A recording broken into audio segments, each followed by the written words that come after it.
wabarakatuh. Saya Livia Syifanur Zahra. Di sini saya akan memaparkan materi tentang ulum Al-Quran dan perkembangannya. Ulum Al-Quran berasal dari bahasa Arab, terdiri dari kata ulum dan Al-Quran.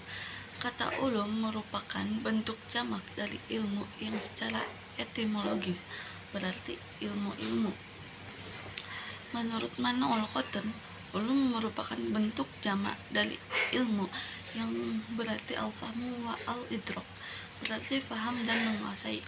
Kemudian arti kata ini berubah menjadi permasalahan yang beraneka ragam yang disusun secara ilmiah. Al-Quran secara etimologis adalah merupakan dari gabungan dua kata Arab, yaitu Al-Quran dan yaitu ulum dan Al-Quran. Ungkapan ulumul Quran berasal dari bahasa Arab. Kata ulum itu merupakan bentuk jamak dari kata ilmu. Yang ilmu yang dimaksud di sini adalah sejumlah materi pembahasan yang diatasi kesatuan tema atau tujuan. Adapun Al-Quran sebagaimana didefinisikan para ulama fikih dan ulama bahasa adalah kalam Allah yang diturunkan kepada Nabi Muhammad SAW yang lafal-lafalnya mengandung mukjizat, pembacaannya mempunyai nilai ibadah, diturunkan secara mutawatir dan ditulis secara mushaf. Mulai dari awal surat Al-Fatihah sampai Anas. Mulai dari surat Al-Fatihah sampai Anas. Dengan demikian, secara bahasa, ulum Al-Quran adalah ilmu atau pembahasan yang berkaitan dengan Al-Quran. Sedangkan Al-Quran secara terminologis terdapat pada pengertian sebagaimana dituliskan As-Siddiqi sebagai berikut. Itu ada 4. Yang pertama itu ahli usul fikih yang menyatakan Al-Quran adalah nama bagi keseluruh Al-Quran yang nama untuk bagian-bagiannya. Yang kedua itu ahli ilmu kalam menyatakan Al-Quran adalah kalimat-kalimat gaib yang ajali sejak dari awal Al-Fatihah sampai akhir An-Nas, yaitu lafaz-lafaz yang terlepas dari sifat kebendaan secara baik dirasakan, dikhayalkan ataupun lainnya yang tersusun pada sifat Allah yang qadim. Yang keempat itu Asyuyuti dalam kitab Al-Itman, Al-Quran adalah kalamullah yang diturunkan kepada Nabi Muhammad SAW yang tidak dapat ditandingi oleh yang menantang walaupun sekedar satu ayat saja, dan merupakan ibadah bagi yang membacanya. Tadi yang ketiga, sekarang yang keempat itu Asy-Syaukani dalam Al-Irsyad. Al-Quran adalah kalamullah yang diturunkan kepada Nabi Muhammad yang ditilawahkannya dengan lisan dan mutawatir dengan penulisannya. Dengan melihat beberapa pengertian Al-Quran, penulisan menyimpulkan bahwa Al-Quran adalah firman Allah yang diturunkan kepada Nabi Muhammad SAW yang membacanya merupakan ibadah. Hal ini dengan didasarkan Al-Quran merupakan informasi yang langsung dari Allah dan diberikan kepada Nabi Muhammad SAW, wahyu Allah yang diberikan kepada selain dia, itu kayaknya selain Nabi Muhammad. Tidak disebut Al-Quran seperti kepada Nabi Musa disebut kitab Taurat.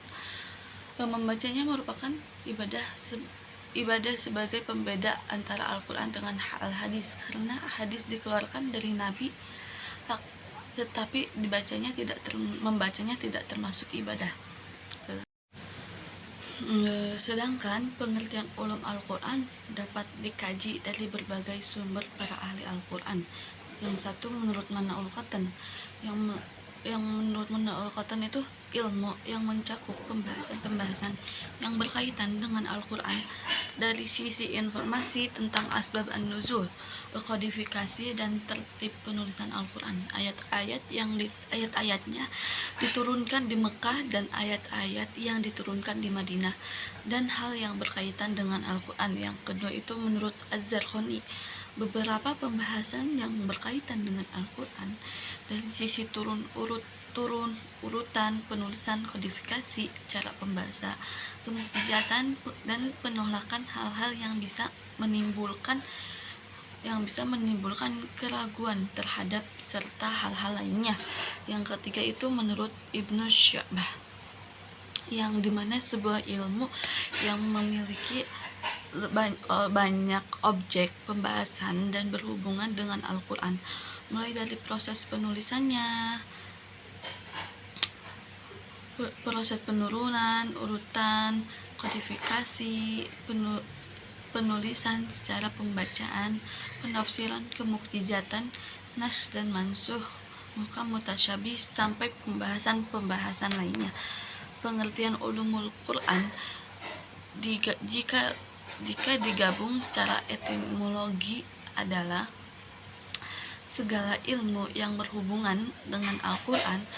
Dengan pengertian ulum Al-Quran secara etimologi, maka akan tercakup di dalamnya sebagai disiplin ilmu yang dimana berhubungan dengan Al-Quran, seperti ilmu tafsir Al-Quran, ilmu qiraat, ilmu rasm Al-Quran, ilmu ijaz Al-Quran, ilmu as-sabab an-nuzul, ilmu nasl wal mansukh, ilmu i'rab Al-Quran, ilmu gharib Al-Quran, ilmu lughah, dan ilmu yang lainnya. Masih banyak lagi mungkin ya, yang saya ketahui cuman segitu. Ilmu tersebut untuk memahami Al-Quran. Ulum Al-Quran ini sering juga disebut usul at-tafsir, yaitu dasar-dasar tafsir, karena membahas beberapa masalah yang harus dikuasai oleh seorang mufasir sebagai sandaran dalam menafsirkan Al-Quran. Kemunculan istilah ulum Al-Quran ini pertama kali ada pada abad 5 Hijriah oleh Al-Hufi yang wafat 430 Hijriah, sebagaimana dikutip oleh Rohisa Anwar. Sedangkan menurut Sohi, istilah ulum Al-Quran sudah ada semenjak abad ketiga Hijriah, ketika Ibnu Malzuban menulis kitab yang berjudul Al-Hawi fil Ulumil Quran. Ulum Al-Quran ini akan berkembang dengan sesuai perkembangan waktu ini semakin kompleks dan global. Ulum Al-Quran ini karena ada perkembangan masalah yang berhubungan dengan Al-Quran, baik dari sisi riwayah maupun diroyah. Hal ini tidak terlepas dari fungsi Al-Quran sebagai pedoman hidup umat Islam. Maka sebagai pedoman hidup dari segi Al-Qurannya tidak ditambah, akan tetapi dari segi sarana yang dapat membantu memahami Al-Quran semakin hari semakin berkembang. Contoh, ketika Al-Quran masih berada di kalangan bahasa Arab, Al-Quran masih berupa tulisan yang tidak dilengkapi sakal, padahal sakal ini sangat dibutuhkan bagi kalangan non-Arab untuk membantu cara memahami Al-Quran supaya tidak keliru. Dan di sini ada ruang lingkup pembahasan ulumul Al-Quran, yaitu ulum Al-Quran merupakan suatu ilmu yang mempunyai ruang lingkup pembahasan yang luas. Ulum Al-Quran meliputi semua ilmu yang ada kaitannya dengan Al-Quran, sebagaimana merupakan ilmu-ilmu agama seperti ilmu tafsir maupun ilmu bahasa Arab seperti ilmu balaghah, ilmu i'rab Al-Quran, dan masih banyak lagi ilmu-ilmu lainnya yang tercakup di dalamnya. Bisa dibilang ketika telah menjadi ilmu yang mandiri, kajian dan ruang lingkup pembahasan ulum Al-Quran sangatlah luas. Banyak ulama berbeda pendapat dalam mengklasifikasikan cakupan pembahasan dalam ilmu Al-Quran. Namun sebenarnya semua terdapat itu memang terkadang berbeda-beda karena perbedaan penyebutan atau perbedaan pengklasifikasikan ilmu saja. Dalam salah satu artikel bahwasanya Imam Asyuyuti juga mengutip pendapat dari seorang alim terkenal yang terkenal berkebangsaan Spanyol, yaitu Abu Bakar Ibnu Arabi, yang mengatakan bahwa ulumul Al-Quran terdiri dari 77.450 ilmu. Pendapat ini sebenarnya didasarkan pada jumlah kata yang dapat pada di dalamnya, di mana seluruh Al-Quran dikalikan 4, dikarenakan tiap Al-Quran mengandung makna zohir, batin, terbatas dan tidak terbatas. Dan di sini juga ada lebih jauh lagi bahwa pengukuran ruang lingkup pembahasan ulum Quran ini masih dilihat dari satu pandangan saja, belum ditambah dengan pembahasan pada kalimat yang tersusun, sehingga jumlah pembahasan ulum Quran pun seakan tak terhitung. Kita ikuti lagi pendapat mufasir Indonesia, yaitu Bapak Quraisy Shihab, di mana dapat beliau tentang mencakup lingkup pembahasan ulum Quran. Bisa dibilang lebih ramping Quraisy Shihab ini dengan mengklasifikasikan materi pembahasan ulum Quran membagikan ke dalam 4 komponen.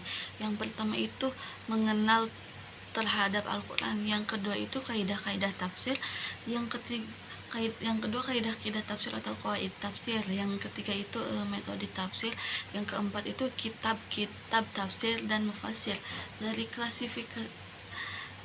4 tadi diklasifikasikan cakupan ini, seperti Quraisy Shihab memetakan ulum Quran menjadi ulum tafsir.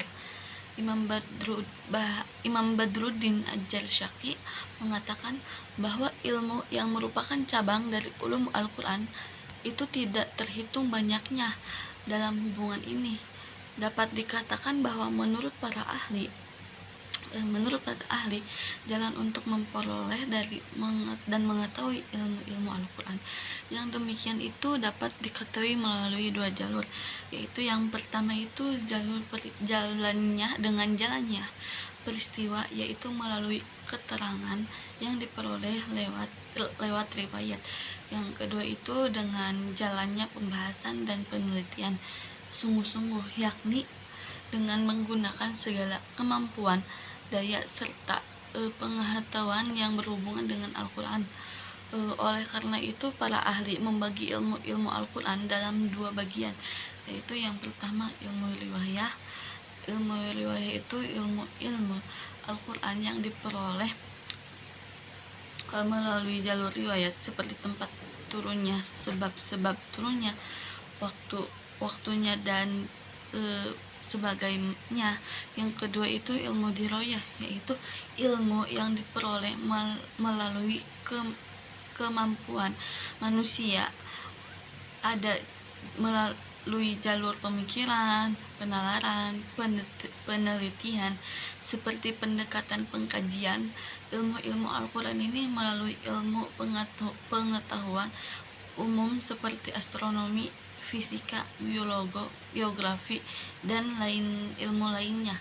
Seperti penjelasan di atas, dapat dikatakan bahwa ilmu-ilmu di dalam Al-Quran tidak hanya membahas tentang agama dan bahasa di dalam Al-Quran saja, namun banyak ayat dan kauniyah yang dapat dijabarkan sehingga dan menjadi suatu disiplin ilmu yang bersifat lebih umum, seperti dalil-dalil di dalam Al-Quran tentang penciptaan manusia dari segumpal darah hingga berbentuk bayi sampai lahir.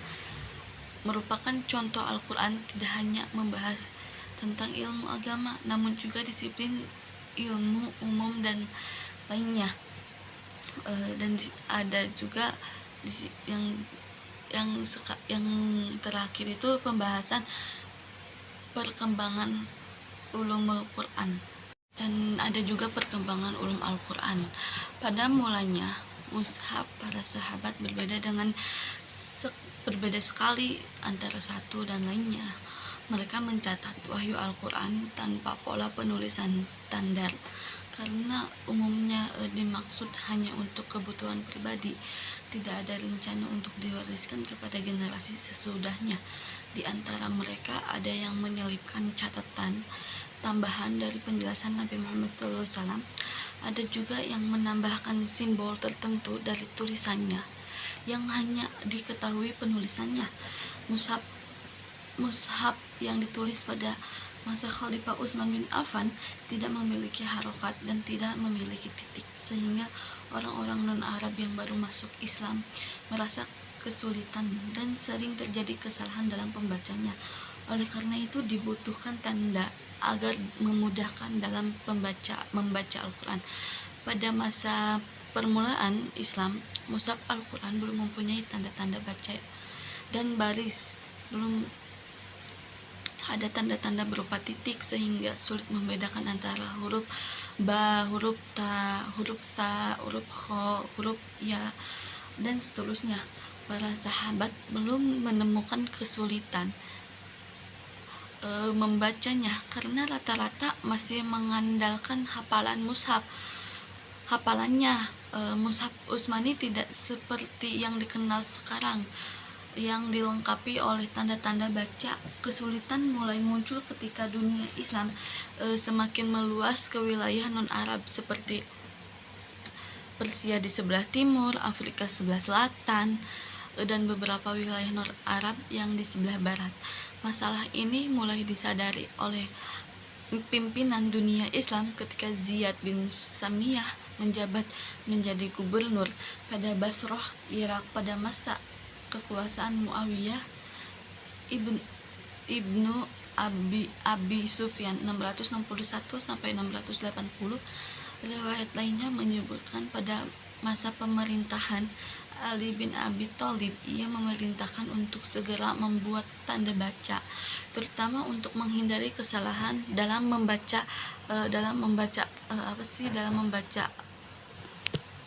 Al-Quran bagi generasi yang tidak hafal Al-Quran. Beliau ini berinisiatif membubuhkan tanda baca harokat pada ayat-ayat Al-Quran untuk mempermudah pembacaan. Perkembangan yang sangat pesat pada beberapa periode berikutnya.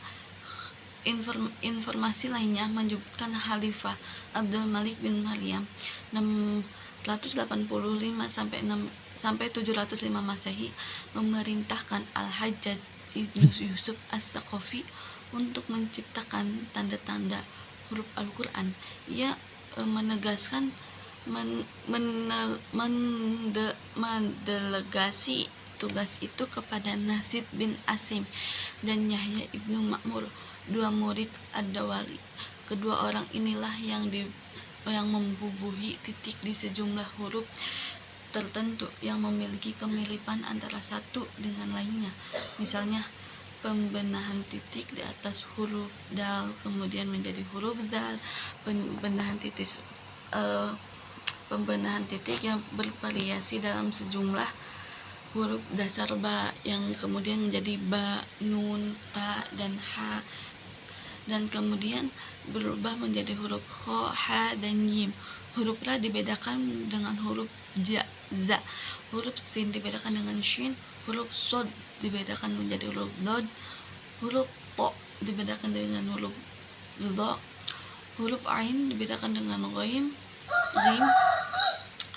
Huruf fa dibedakan dengan qaf. Dari pola penulisan tersebut berkembanglah dengan berbagai pola penulisan dalam berbagai bentuk seperti pola kufi, maghrib, dan nasr. Dan ada kesimpulan ulumul Quran, yaitu ulum Al-Quran adalah sejumlah pengetahuan atau sejumlah ilmu yang berkaitan dengan Al-Quran baik secara umum seperti ilmu-ilmu agama Islam dan bahasa Arab. Dengan secara khusus adalah kajian tentang Al-Quran seperti sebab turunnya Al-Quran, nuzul Al-Quran, nas dan mansukh, ijaz makki, madani, dan ilmu-ilmu lainnya. Secara garis besar, pokok bahasan ulumul Quran terbagi menjadi dua aspek utama, yaitu yang pertama ilmu itu ilmu yang berhubungan dengan riwayat sementara semata-mata, seperti ilmu yang mempelajari tentang jenis-jenis pembaca atau qiraat, tempat dan waktu turun ayat atau surah Al-Quran Makkiyah dan Madaniyah, dan asbab-asbab turunnya Al-Quran atau asbabun nuzul. Yang kedua itu yaitu ilmu yang berhubungan dengan diroyah, yakni ilmu yang diperoleh dengan jalan penelaahan secara mendalam, misalnya pemahaman terhadap lafaz yang gharib atau asing, serta mengetahui makna-makna ayat yang berkaitan dengan hukum. Secara ulumul Al-Quran secara garis besar dapat diklasifikasikan menjadi 3 tahap perjalanan, yaitu tahap sebelumnya kodifikasi, dan tahap kodifikasi yang melahirkan banyak ulama dan karya mereka tentang tentang ulumul Quran. Sedangkan tujuan utama ulumul Al-Quran adalah untuk mengetahui arti dan untayan-untayan kalimat ulumul Quran dan penjelasan ayat-ayat dan keterangan makna-makna dan hal-hal yang samar mengemukakan hukumnya, dan selanjutnya melaksanakan turunnya untuk memperoleh kebahagiaan dunia dan akhirat.